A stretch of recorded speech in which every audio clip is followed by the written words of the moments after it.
Jésus-Christ.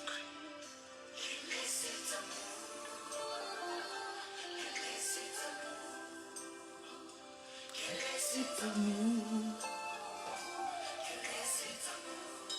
Oh, quel est cet amour?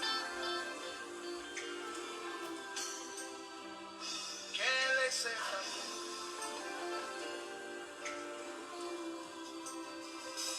Emmanuel, Emmanuel, Emmanuel, oh, Emmanuel,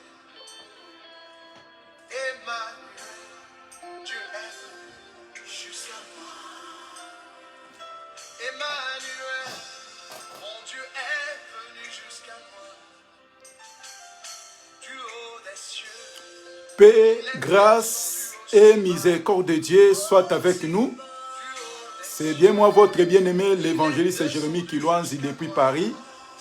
Que le Seigneur nous bénisse abondamment. On est dans la joie d'être encore présent pour partager la parole de notre Seigneur. Nous disons un grand merci à notre Seigneur. Prions. Éternel, c'est toi notre enseignant. C'est toi le vrai éducateur. Enseigne-nous et montre-nous le chemin. Et viens pour nous soutenir à travers ta parole. À travers cette parole, si quelqu'un est malade, si quelqu'un est dérangé par des problèmes quelconques, à travers cette parole qu'est la paix, que le miracle manifeste dans leur vie, en écoutant cette parole dans les noms puissants de notre Seigneur Jésus-Christ. Éclaire-nous et aide-nous dans les noms précieux de notre Seigneur Jésus-Christ. Nous prions et nous disons Amen. Oui, bien-aimés, on est là pour continuer à partager la parole de notre Seigneur, puisque notre Seigneur n'aima jamais. Il est fidèle, il nous soutient par sa grâce, afin que nos vies soient une vie meilleure. C'est pour cela qu'on est là, pour partager sa parole, afin que nos vies soient une vie de paix, une vie de tranquillité avec le Seigneur. Shalom. On est là, prenons notre texte. Galates chapitre 3, les versets 24.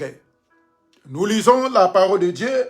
Ainsi, la loi a été comme un pédagogue pour nous conduire en Christ, afin que nous fussions justifiés par la foi.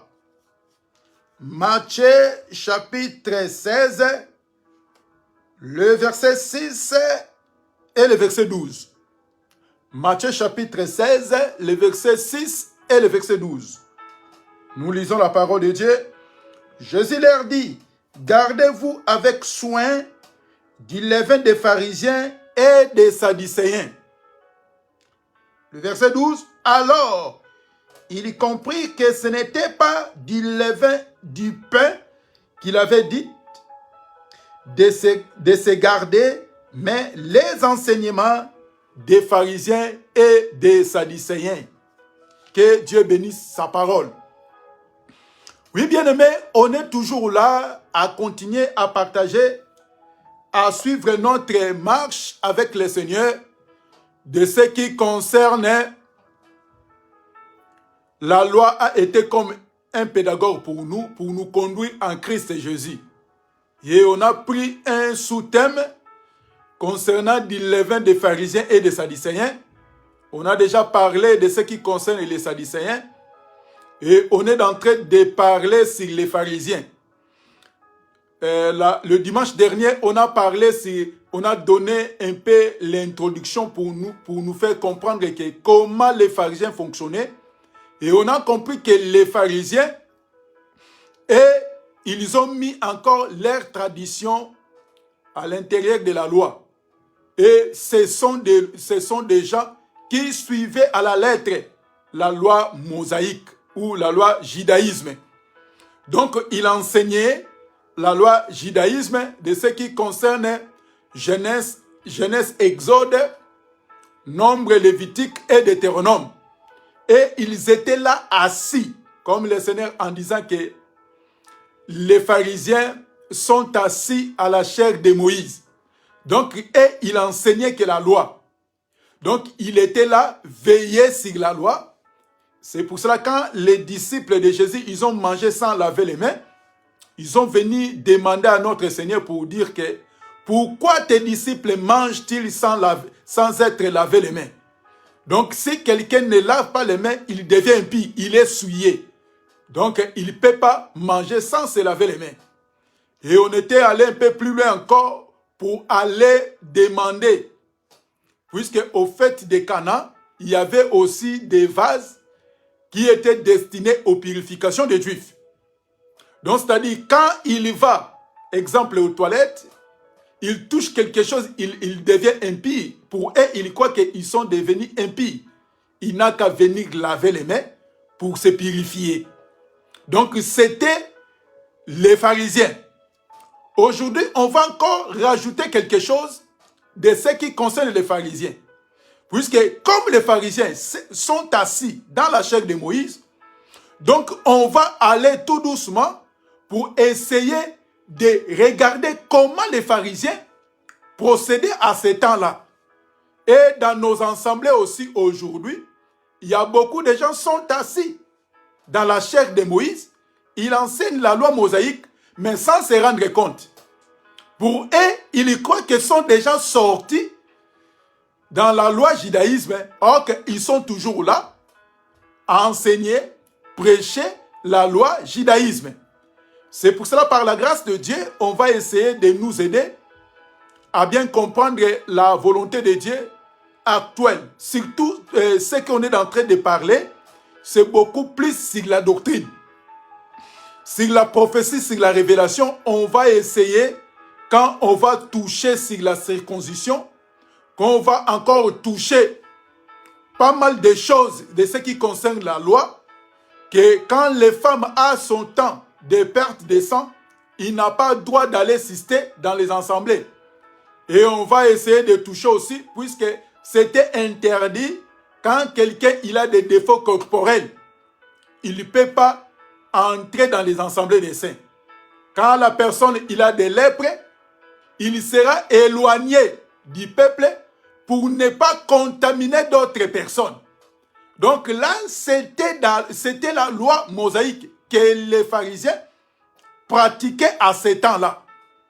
Et on va voir que Jésus, il est toujours là pour reprocher aux pharisiens. Alors que les pharisiens qui ont enseigné, les pharisiens, ils croyaient à la résurrection et ils croient qu'il y a aussi les anges. Dieu travaille aussi avec des anges. Mais pour eux, ils ont mis encore de leurs traditions, des traditions dans l'église. Aujourd'hui aussi, il y a beaucoup de gens qui sont ramenés des traditions dans l'église de Dieu. Ah, ici, chez nous, à l'église, on ne fait pas comme ça. Ce n'est pas comme ça. Mais pas selon la parole de Dieu. Puisque nous croyons que quand les gens ils veulent suivre le Seigneur, ils veulent pratiquer la parole de Dieu, il n'a qu'à mettre la parole de Dieu en pratique en première position pour ne pas mettre du levain des pharisiens et des sadducéens à l'intérieur. On va lire ce que le Seigneur nous a expliqué ici dans Matthieu chapitre 23. On va prendre et on va essayer de prendre aussi apôtre Paul, puisque lui aussi il était dans le judaïsme, il était enseigné par Gamaliel. Et lui aussi, on va essayer de demander son avis par rapport à la loi mosaïque et à la loi dans les traditions que les pharisiens menaient à ce temps-là, quand le Seigneur il était encore là. On va prendre Matthieu chapitre 26, Matthieu chapitre 23 plutôt. Des gens, ils peuvent noter dans le verset premier jusqu'au 36e verset. Mais nous, on va prendre quelques passages pour gagner du temps. On va nous, on va lire.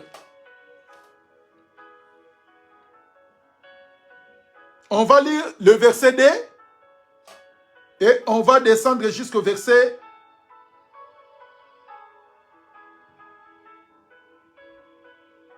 dans le verset 5. Matthieu chapitre 23, le verset D. Les scribes et les pharisiens sont assis dans la chair de Moïse. Faites-les donc et observez tout ce qu'ils vous disent, mais ils n'agissent pas selon leurs œuvres, car ils disent et ils ne font pas.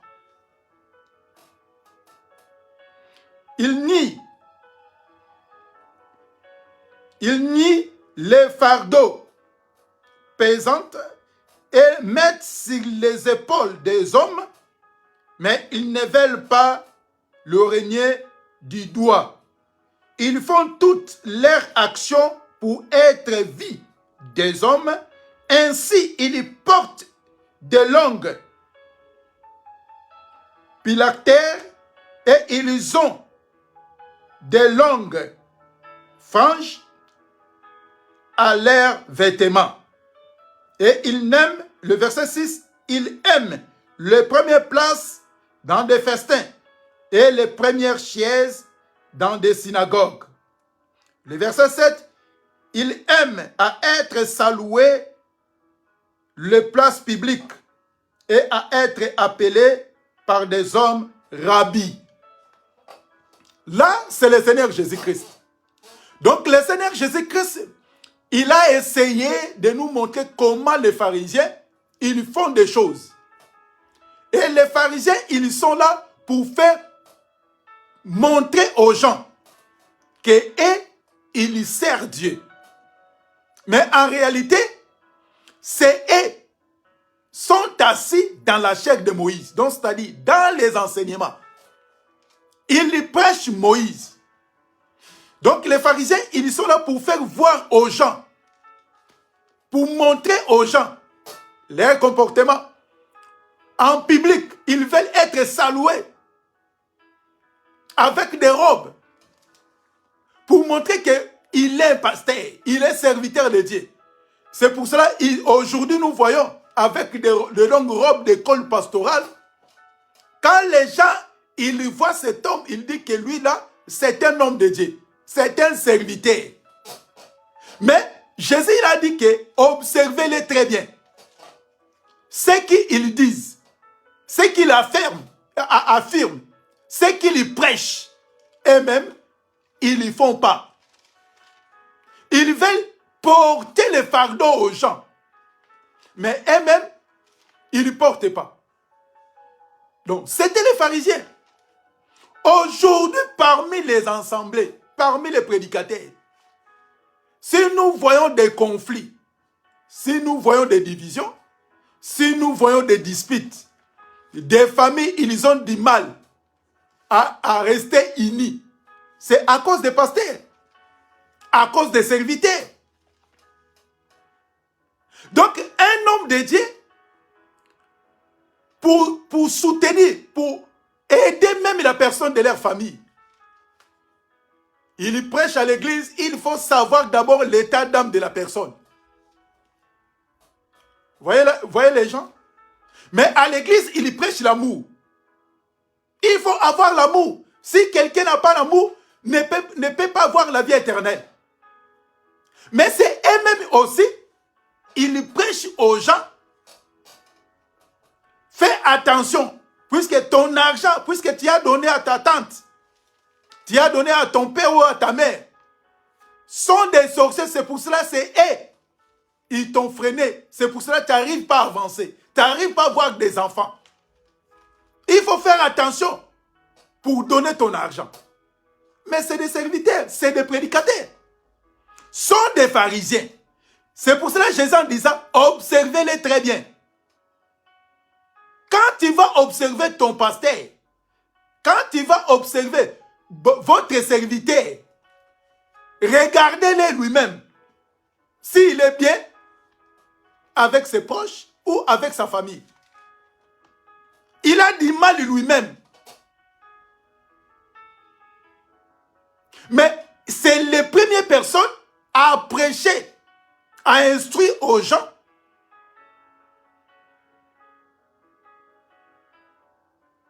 Avoir pardonné, mais lui-même, il a du mal à pardonner les gens. Puisque les vrais rancuniers, c'est les gens qui prêchent. Hein. Les problématiques, c'est les gens qui prêchent la parole. Puisqu'ils cachent derrière la parole. C'est pour cela que le Seigneur Jésus-Christ, il sait, il connaît l'homme plus que lui-même. Selon Matthieu chapitre 7, le Seigneur Jésus en disant ceci, dans les derniers jours, il y aura des gens, ils vont faire des miracles, ils vont faire beaucoup de choses. Mais le Seigneur en disant que je ne te connais même pas. Mais Seigneur, j'ai prêché, j'ai fait des miracles, j'ai ramené les gens, j'ai chanté, j'ai donné, j'ai participé à ton œuvre. Le Seigneur en disant que loin de moi, retire-toi de moi, méchant homme. L'homme qui vit dans l'iniquité. Vous voyez, le Seigneur, il sait très bien l'homme. Comment l'homme fonctionne, comment l'homme agit. C'est des pharisiens. Le Seigneur, il a dit que observez-les très bien. Regardez bien vos pasteurs. Ce qu'ils font à l'église, si c'est leurs enfants, ils ne vont pas faire comme ça. Si ils ont engrossé sa fille, ou son fils, il a engrossé quelqu'un, il ne va pas faire comme ça. Mais c'est les premières personnes à chasser les gens à l'église. Mais si c'était pour ses enfants ou sa propre famille, il ne va pas faire comme ça. Observez-les très bien. Pour lui, il a besoin que les gens viennent pour le soutenir, pour l'aider à avoir une vie meilleure. Mais pour les enfants de Dieu, jamais il a eu l'idée à soutenir son peuple qui traverse les temps difficiles, qui traverse des moments compliqués. Vous voyez les gens? C'est pour cela que c'était des pharisiens. Il fait semblant pour montrer aux gens avec des longues robes, des paroles douces. Quand il parle, tu les regardes, tu dis que lui là, il habite vraiment au ciel. Il est venu, il est descendu seulement pour faire et pour accomplir une mission et après il va retourner. Mais suivez-les très bien. Examinez-les très bien. Vous allez voir que cet homme-là, c'est un homme méchant. C'est Jésus. Il a rajouté encore ceci dans le verset 13. Matthieu toujours 23. Malheur à vous, scribes et pharisiens, hypocrites, parce que vous fermez aux hommes le royaume des cieux. Vous n'entrez pas vous-même et vous n'y laissez pas entrer ceux qui veulent entrer. Dans le verset 14. Malheur à vous, scribes, pharisiens, hypocrites, parce que vous dévorez les maisons de veuves et que vous faites pour l'apparence de longues prières. À cause de cela, vous serez jugés plus sévèrement. Vous voyez les gens? Les gens, c'est les pharisiens, sont des hypocrites. Ils font semblant. Ah, mon frère, ma sœur. Mais en dehors, il fait des choses contraires à la volonté de Dieu. Il vient avec des longues prières. Ce n'est pas dit que de ne pas prier, il faut prier. Mais pour eux, il vient avec des longues prières. Pour montrer aux gens, lui, il prie. Il sert Dieu. Ma sœur, mon frère, sache-le bien que c'est ton père ou ta mère. C'est celui qui fait des choses pareilles pour que ta vie n'avance pas. Si tu ne mets pas au monde, c'est ton père ou c'est ta mère, c'est ta tante. Les églises ont séparé les gens. Les églises ont créé des conflits dans beaucoup de familles. Beaucoup de familles, avant, ils étaient bien. Mais quand la personne a commencé à fréquenter l'église, il est tombé dans les mains des pharisiens, les hypocrites. Ils ne veulent pas que les gens soutiennent leur famille. Ils prêchent la haine. Ils prêchent la division. Ils prêchent la séparation. C'était des pharisiens. Ils dévorent les maisons des veuves. Venez donner, venez contribuer. Mais si la veuve, si la personne, il a du mal, il a des soucis, moyens financiers, jamais l'église a s'organisé un petit cotisation pour soutenir la personne. C'est pour cela que Jésus, il était très prudent. Il savait que l'église ne peut donner la vie aux gens. Le Seigneur Jésus-Christ a laissé sa parole. Que quand tu mets sa parole en pratique, tu auras la vie. Donc les pharisiens étaient là pour rajouter des choses de ce qui était écrit. Donc il était là pour observer la loi. Et même Paul, puisque Paul aussi, il était pharisien. Paul, il était instruit chez Gamaliel. De ce qui concerne la loi, Paul connaissait bien la loi. Mais pourquoi Dieu, le Seigneur, est venu visiter Paul, abandonner la loi pour venir dans la doctrine de Christ? Prenons un passage et écoutez ce que Paul nous a dit ici. Philippiens chapitre 3, le verset 4. On va lire un peu. On va faire un peu de lecture. Moi, Paul, cependant, j'aurais sujet de mettre ma confiance à la chair. Si quelques autres croient pouvoir se confier à la chair, je le puis bien davantage. Le verset 5. Philippiens chapitre 3, le verset 4. On va descendre tout doucement. Moi, circoncis le 8e jour de la race d'Israël, de la tribu de Benjamin, hébreu, né hébreu, quant à la loi, pharisien, quant aux ailes persécuteurs de l'Église, irréprochable à l'égard de la justice de la loi. Mais ces choses qui étaient pour moi des gains, je les ai regardées comme une perte à cause de Christ. Voyez? Paul, qui était hébreu, né hébreu, circoncis le 8e jour, la race de Benjamin. Donc, de ce qui concerne la loi, il était irréprochable. Il connaissait la loi. Mais cette loi-là, Paul, il a compris que cette loi ne peut donner la vie. C'est pour cela en disant que ce qui était gain pour moi, je l'ai regardé comme une perte pour gagner Christ. Donc les gens qui ont resté sous la loi, c'est pour cela la Bible dit que nous tous, on était enfermés dans la loi.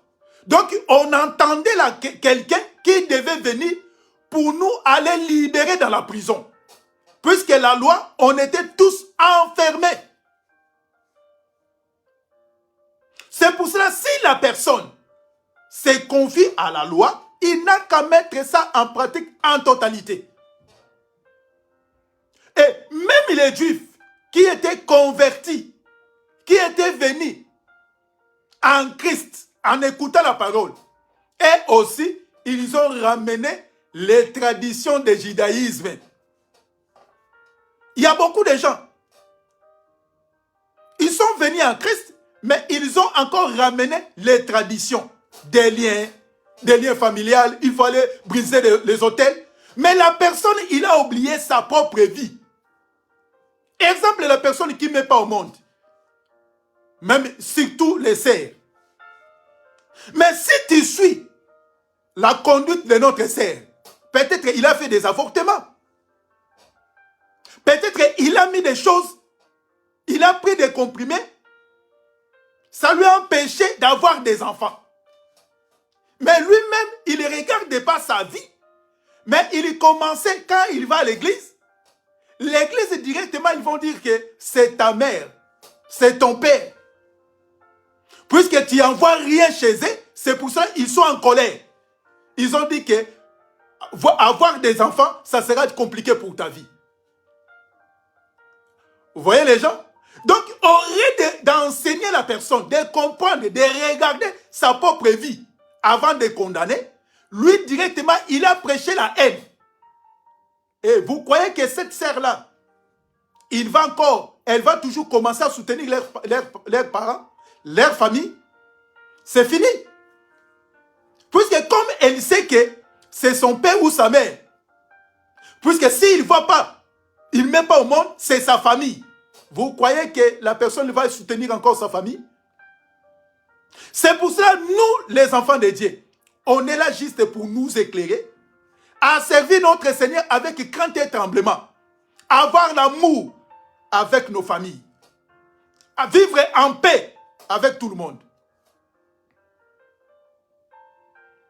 Toi-même, tu n'as pas regardé ta vie, tu n'as pas regardé ta propre marche, ce que toi tu as fait. Maintenant, quand tu n'arrives pas à avoir des enfants, ça devient tout un problème. Ah, il faut regarder l'état d'âme. Oh, mon frère, quand les gens ils t'ont soutenu, ils ont regardé ton état d'âme. Mais pourquoi pour soutenir les gens, toi tu veux regarder l'état d'âme des gens, des autres? C'est compliqué les gens. Maintenant, il y a des gens qui ont venu après avoir reçu la parole et ils ont encore ramené les traditions. Donc les pharisiens, quand tu es impie, on ne peut pas s'asseoir avec toi. Et on va regarder même les pharisiens là, les juifs, ils ne mangeaient pas les animaux souillés, selon Lévitique. Quand on va arriver là, on va nous expliquer. Les pharisiens, ils avaient beaucoup de choses. Ils ne voulaient pas. Un étranger ne peut accéder dans les sanctuaires. Dis-moi, dans l'Ancienne Alliance, qui a déjà vu un étranger, il est souverain sacrificateur ou un sacrificateur. Donc pour eux, leur tradition, ils avaient besoin de pratiquer même en venant au Seigneur Jésus. Actes chapitre 15. Actes chapitre 15, le verset 5. On va prendre Actes chapitre 15, le verset 5 au verset 10. Mais nous, on va sauter. Écoutez ce que la Bible nous dit. Actes chapitre 15, le verset 5 à 10. Alors, quelques-uns du parti des pharisiens qui avaient écrit s'élevèrent en disant qu'il fallait circoncire les païens et exiger l'observation de la loi de Moïse. Vous voyez? Donc les pharisiens, quand ils ont entendu la parole, ils ont converti en Christ Jésus. En venant, et ils ont dit non, non, non, non, non, non. Les païens, il n'a qu'à être circoncis et à observer la loi. Donc, c'est-à-dire, il y a beaucoup de gens, ils ont ramené des traditions dans l'église de Dieu. Auraient de mettre la parole de Dieu en place et ils ont mis la tradition. C'est comme les pharisiens, après avoir écouté la parole de Dieu, convertis au Seigneur. Mais dans leur pensée, ils avaient toujours cette idée-là. Comme fit Pierre. Quand Pierre il était monté à prier, Dieu, il a montré à Pierre plutôt, de manger les reptiles qui étaient souillés. Pierre en disant, depuis ma naissance, on n'a jamais mangé les aliments impies. ni souillé. Donc Pierre, convertissant au Seigneur, rempli de l'esprit, mais il était toujours sous la loi. Il observait toujours la loi mosaïque. Il y a beaucoup de gens, il y a toujours des traditions humaines dans l'église de Dieu. Aurait de mettre la parole de Dieu en place pour sauver les gens. C'est pour cela que Jésus en disant aux pharisiens, vous n'entrez pas au ciel. Pourquoi? Vous empêchez les gens qui veulent venir auprès du Seigneur. Combien beaucoup de gens, ils ne veulent pas prier, sont restés chez eux à la maison. À cause de qui? À cause des faux prédicateurs. À cause des mercenaires. Il y a trop de mercenaires parmi les enfants de Dieu. Écoutez maintenant ce que les apôtres ils ont dit. Les apôtres et les anciens se réunissent pour examiner cette affaire. Une grande discussion s'étant engagée, Pierre s'éleva et leur dit, on va prendre le virgule 10, et maintenant donc, pourquoi tentez-vous Dieu en mettant sur le cou des disciples un jour que ni nos pères, ni nous n'avons pu porter. Voyez? Donc la loi, même les anciens, leurs ancêtres, ils n'ont même pas supporté à mettre en pratique la loi mosaïque. Mais même nous, on n'a même pas supporté à porter ça. Mais pourquoi vous voulez? Puisque Dieu ne regarde pas ça. Donc la prédication de la croix a été pour sauver l'humanité. Pour nous permettre d'accéder dans les services de Dieu. Les pharisiens, ils étaient là pour les traditions. Il faut circoncire. Laver. Avant de manger, il faut laver les mains. Laver les pieds. C'est pour ça, toutes ces traditions-là, on va essayer de parler ça. Et quand la femme, elle a son perte, dans son période, elle n'a pas le droit d'accéder dans les assemblées des saints. On va essayer d'en parler encore. Et si quelqu'un a des défauts corporels, et les pharisiens observaient aussi les fêtes des Juifs. Et on va essayer de parler un peu ça et là pour nous édifier à comprendre comment les pharisiens fonctionnaient. Et aujourd'hui aussi dans nos assemblées, il y a pas mal de pharisiens. Il y a des maîtres de leur synagogue. Il y a beaucoup de synagogues, ils ont leurs maîtres. Si tu fais n'importe quoi, il peut te virer. Puisque là, c'est sa propre synagogue. Donc ça a commencé depuis. Il ne faut pas étonner. Si la personne, il te dit que cette église, j'ai beaucoup souffert sur ça. Si vous continuez comme ça, je peux te chasser. Donc il faut comprendre que dans l'ancien aussi, il y avait des gens qui étaient leur synagogue. C'est leur bien. Mais nous, on n'est pas là. On est juste pour nous exhorter à comprendre comment Dieu nous a dit d'observer avec soin du levain des pharisiens et des sadducéens qui étaient leurs enseignements. Les enseignements des sadducéens et les enseignements des pharisiens. Donc les pharisiens, ils étaient assis dans la loi mosaïque. Aujourd'hui, on a essayé d'expliquer comment les pharisiens fonctionnaient. Et si Dieu ne vient pas, on va essayer de venir pour essayer de toucher sur la circoncision. La femme a perdu des sangs, il n'a qu'à rester chez elle, ne pas venir à l'église. On va essayer de parler ça et là pour nous aider à comprendre la parole de Dieu.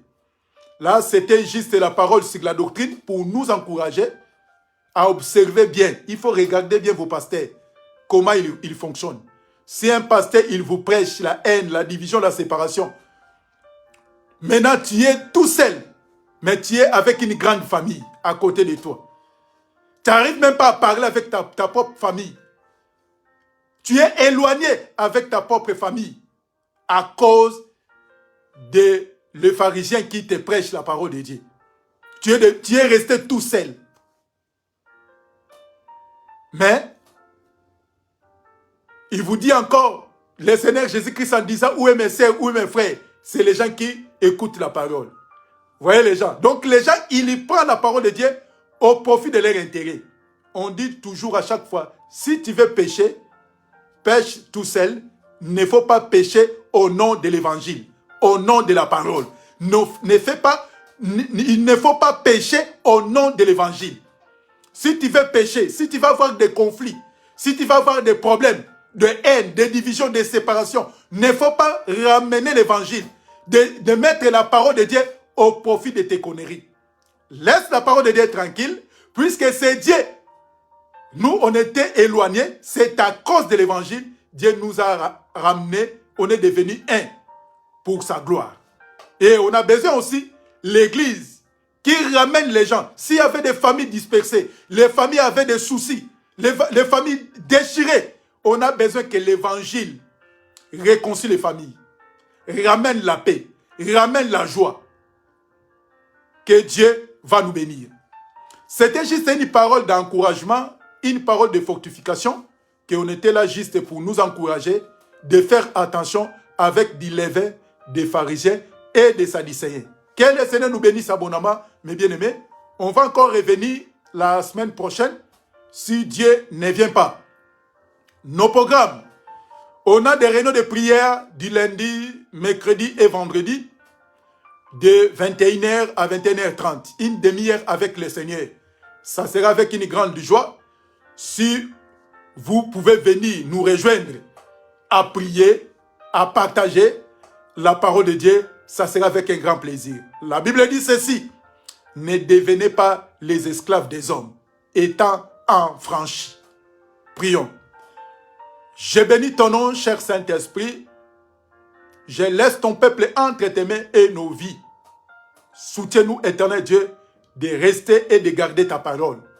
Ce qui n'est pas loin de nous, éternel Dieu, au nom puissant de notre Seigneur Jésus-Christ, et nous marchons selon ta volonté. Si tu ne viens pas, éternel Dieu, on va se voir encore la semaine prochaine. Nous ne manquerons pas à te dire un grand merci. Au nom puissant de notre Seigneur Jésus-Christ, nous prions et nous disons Amen. Que le Seigneur nous bénisse. On va se voir la semaine prochaine si Dieu ne vient pas. Que de bonnes choses pour nous et pour nos familles. À très bientôt. Au revoir.